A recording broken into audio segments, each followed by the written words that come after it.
So we're talking foundation healing and food triggers. Um, Hi, I'm Crystalline. I am a recovering food addict. My food of choice was desserts, breads, crunchy food. Yeah, I have been sober for about 2 years. I now have the ability to recognize when I am craving something. Understand, is that really a craving or is that attached to emotional eating? I now can eat certain things just because I want to when it's not attached to anything, with and then also not overindulge. I can walk away from certain things without having any problem. I can walk down the aisle in the grocery store and not look at the bakery aisle, and or even if I could look at the bakery aisle, like the aisle with the flour, butter, sugar, because I'm a baker, I'm a chef, and not want to even pick up all those things because I want to. If I'm doing it, it's because I have a client, or I'm doing a lesson or teaching or whatever, but it is not for me. Oh my gosh, that is amazing. So these are, to get to this feeling is amazing. Just to tell you how bad I was, and I talked about this in some of my videos. I was the person that would go to Shipley's. It would only be 34th and Ellis Shipley's. Note to them. And I would get a dozen of donuts. So the dozen would probably they'd be for the household. And that's me, like, not wanting to share. But I would get me a half a dozen and eat that whole half a dozen. Behind, y'all know they got a mechanic shop that's right there when you bust that right. I would be the one eating right there. So this is for the people that are in Houston, Texas. There's one Shipley's that is the best Shipley's ever. So I would be right there eating my whole half a dozen. I would leave from there and go to Hart's and give me a dozen of Lyte rolls, and I would eat all of those. Then I would leave from there, and I love me some lemonade. I would have me some lemonade somewhere. The lemonade, Chick-fil-A, but Chick-fil-A wasn't really popping then when I would do all of this. So I get something sweet to drink sometimes. Most of the time it was water, but if I can get me a nice good sweet lemonade, I probably would. But for the most part, it was just water. Yeah, I was that person. I was really bad. And these places were in Houston, Texas. So if you're not in Houston, I don't know if you can really understand what I'm saying, but you probably can understand it to whatever level you can. So that is just my background. I have always been a lover of desserts. I started in culinary and I went through desserts, so that was natural for me to be able to cook and eat sweets. That's cool, but the problem was that I would continue and overindulge and eat.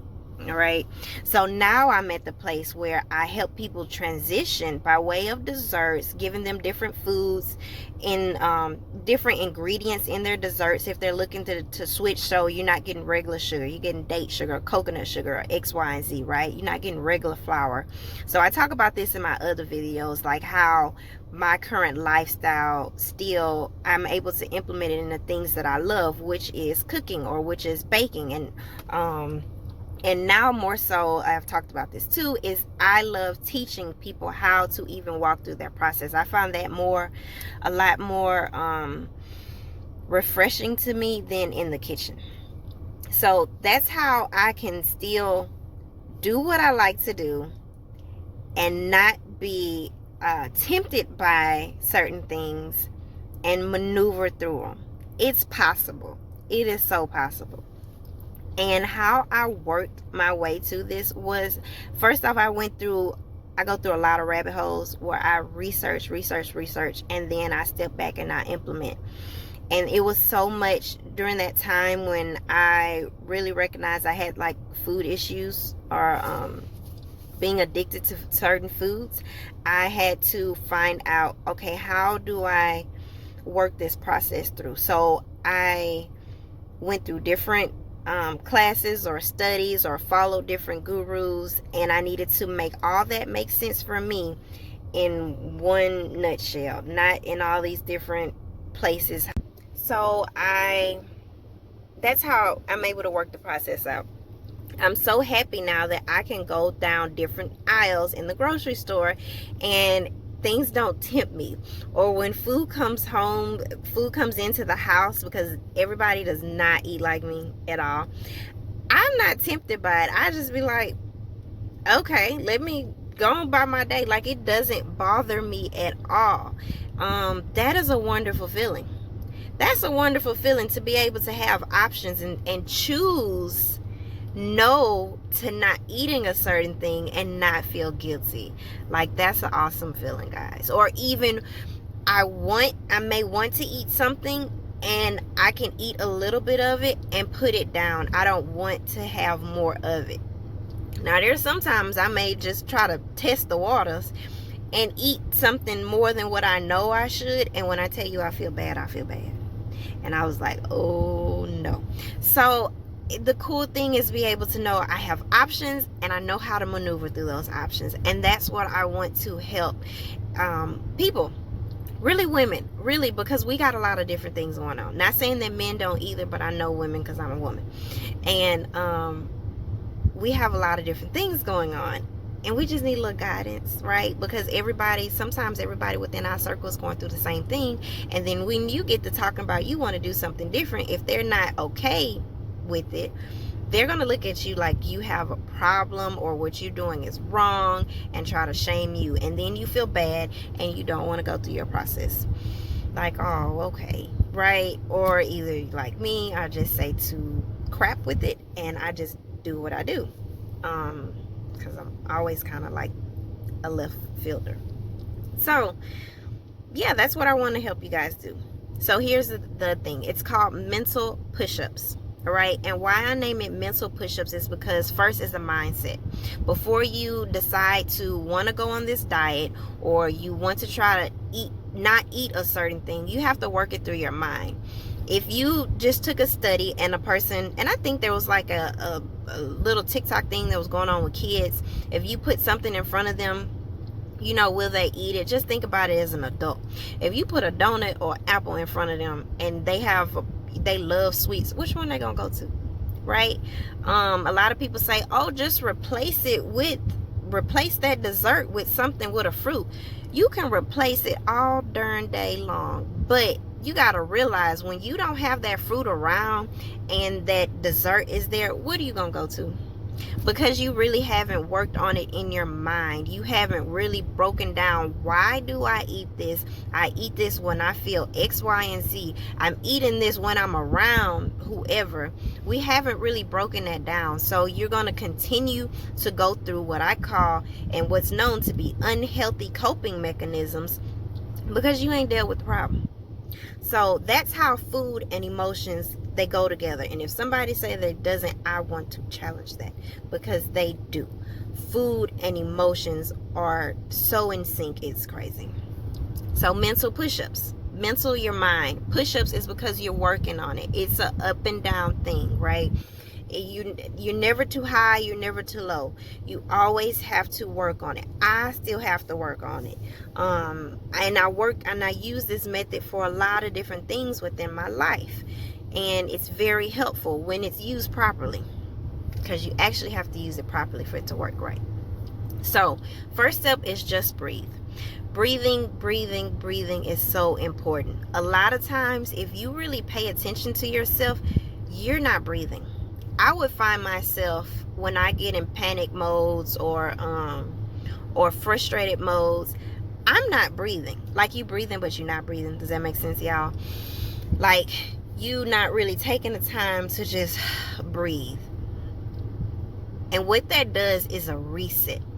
It's called belly breathing. It's a technique that I'll talk about in another video, because we really are not even breathing the correct way. How we inhale and exhale is not correct. That's not correct. That inhale through your nose and exhale, that's not correct. So we'll talk about that in another video. But for the sake of this, Deep breaths is just fine. Really being able to take a deep breath that kind of centers you. When done properly, it centers you and it makes you be okay in the current situation, the current moment that you're in. It's like taking a step back. Okay? So the first thing is just breathe. The second is you want to be aware of your environment. Where are you?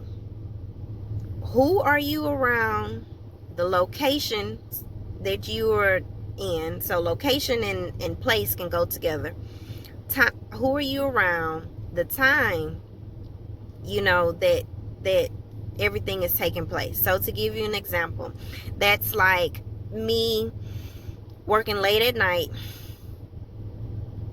Nobody else is around. It's just me. It's nighttime. So I've already talked about where I'm at home. Just be nobody's around. It's late at night. Okay? Those are so important. That one thing, that whole synopsis there is so important, because that's how you understand, that's how you begin to put the pieces to the puzzle together of why I am eating the way that I am, okay, or the way that I do. So if it's late at night, either you should be asleep, or you're doing some work, you're not really focused, right? If you're around people, that means your mood around them kind of pushes you to want to eat a certain way. Are those people healthy for you? Is that environment good for you? If I'm working late at night, is that a good environment for me to be working late at night? Or if so, like, what am I doing wrong? Okay, so that's number 2. You want to be aware of your current environment. And okay, so time, place, location. Then we're going to work in who you're around. Time, place, location, and who you're around. And all of that is in number 2. Then we work on the current feeling. How are you feeling? Okay, so I'm working late at night. It's just me. It's late at night, early morning. I'm at the house. Everybody's asleep. How am I feeling? Stressed out. Because whatever situation is, I'm stressed out. All right? That's an example. Or you're out with people. How do you feel when you're out with them? Like, dang, I really don't want to be out here with y'all, but I'm out here. Or you just, you kind of excited, but you're not really excited inside. And everybody's at the table feeling a certain way. They're eating, and you just, okay, I'm going to order this, and this. You have to be accountable of how you're feeling. That's why who you're around and all those different things really, really, really, really, really are key players. All right? So, backtrack. We talked about just breathing. Number 2 was be aware of your current environment and feelings. So, time, place, location, who you're around. Then we talked about how you're feeling. How are you feeling in that current time, place, and location, right? Then, after you get that down, you're really going to dive into how you're feeling. How are you really feeling? This is where asking why to everything is so important. So, why everything? I'm such a why person. I want to know why, and I need to know why that don't work and why that don't work. It's very important. So let me show you how it works. So let's say you're feeling frustrated. Why are you feeling frustrated? Okay. Why are you feeling frustrated? Maybe because I haven't went to sleep yet. Well, why haven't you went to sleep yet? Because I am still up working on this whatever. Why are you still up working on whatever? Because I didn't get a chance to get it done when I was supposed to. Why didn't you get it done when you were supposed to? Because I was doing X, Y, and Z. Why were you doing X, Y, and Z and not doing what you were supposed to do? Because I was doing things for other people, and I didn't stop and say no to do things for myself. Oh, okay. So you did things for other people, which then caused you to not be able to do what you needed to do at a certain time, which then caused you to have to wait late at night to do whatever the work that you needed to do. And now you're frustrated. And since you're frustrated, you're having a hard time with finishing whatever you're needing to do. And so you find yourself going to the kitchen and eating, snacking and eating. Most of the time, you don't even know that you're doing this. Like, we don't know. If somebody asks us, what did you eat late at night? You have to really think about it, because it's so common. It's the norm, right? So you why everything. You why everything to end up figuring this thing out. All right. Then after you question and you why things, you're going to work on your feelings. You're going to pair that feeling with whatever food you were eating. But it's very important to question the why to everything, y'all. So important. Because if you think about it, when you start to question it and when you really start to work your way through it, just think of this. I love crunchy foods. Crunchy foods pairs with anxiety, right? So if you're a person that you have anxiety issues, most of the time with studies, research show you're going to gravitate to something that's crunchy, and that's going to be your comfort. And you will continue anxiety, crunchy foods, something, it pairs. And every type of texture or type of food has a pairing. And don't get me wrong, not everybody can has different types of food addictions, or just, some people don't even want to call it addictions because they're like, I'm not addicted to it. Okay, so you're not addicted to it, but let's just say you consume heavy amounts of it. That's probably better for you. So every food type it pairs with some type of emotion or lack that we are missing, and we don't know that. That's something that we don't know. That's one that studies have shown and research shown. So going back to food, I'm feeling a certain way, it's late at night, I'm pissed off, or I'm anxious because I want to get this done, anxiety is kicking in, I'm going in the kitchen trying to get me something crunchy.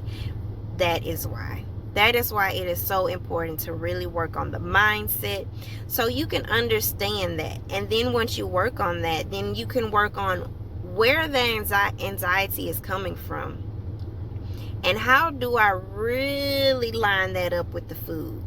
Because this is just the preliminaries of how to even gather these whole thoughts. Then you actually have to work through it. And this works through any type of dieting lifestyle that you're doing, guys. So let's say food is not your problem, it's procrastination. Let's ask why to everything, or that method of your procrastination. And I bet it leads up to some type of food.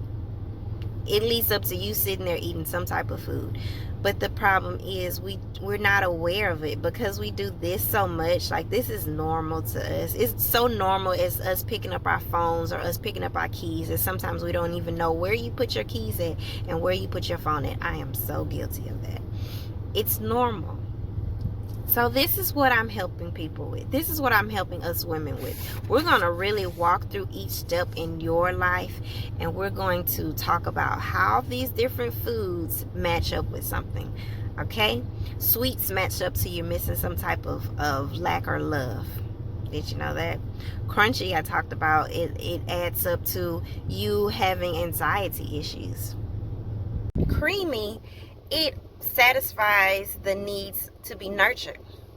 Salty redirects frustration and anger and violence. So the key is, are you eating the correct foods in the proper way, or are you indulging and eating the wrong type of foods, right? How is that helping you? Like, you can have salty and sweet, but are they correct salty and sweets? Your correct salty and sweets, right? You can have the bad salty and sweets and really go into a downward spiral, and we don't even know that we're going into a downward spiral. So that's what I'm helping women with. That's the process. We're going to work through the mindset. We're going to look at what type of foods we are actually eating. Then we're going to talk about what's in your refrigerator. What are you buying? When you go to the store, what are you putting in the basket? Because you have to have a practical method. Like, you just can't have I'm going to equip with the whole tools. You just can't deal with one thing and not deal with the other, because then you're left hanging. So we're going to talk about all those different things, work our way to the grocery store, work our way to the markets, and pick out the correct foods so you can know how to maneuver yourself. And then once we know that as women, you're able to nourish your household a whole lot better than what we currently are. Remember, we are the heartbeat of our homes. Some people get offensive when I say we are the witches of our homes, but we are, because we nourish, we create whatever is needed inside of that home. You creating the magic inside that home. However you're feeling, most likely that household is feeling. You're imbalanced, that household is probably the same way. You're not eating the same way, and the moods are like that. Most of the time that's the case. There are other situations where you can completely be able to block out different things. I'm going to use myself for example. We have so many different eating lifestyles within that home, but I'm continuing to do what I'm doing, and now it's trickling down to everyone else. It's possible. It's so possible. I thought it was really impossible, but it's not. It's just really understanding it, practicing it for yourself, being true to yourself, and honoring yourself as women, right? And then we can work through that process. So, to go more into this, go to my website. It's www.chefchrishimes.com, and there is a newsletter. You sign up for the newsletter, and I will send you out the video. The video is very detailed, and then from there we go into, if you want to work more, if you really want to have that one-on-one, and you really want to help me with what's in my refrigerator because I'm struggling. Help me on a day-to-day basis because I'm struggling. It's not meal prep. Nope, I'm not doing meal prep. We are working on your mindset.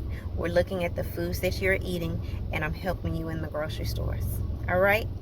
Love and light, ladies, queens.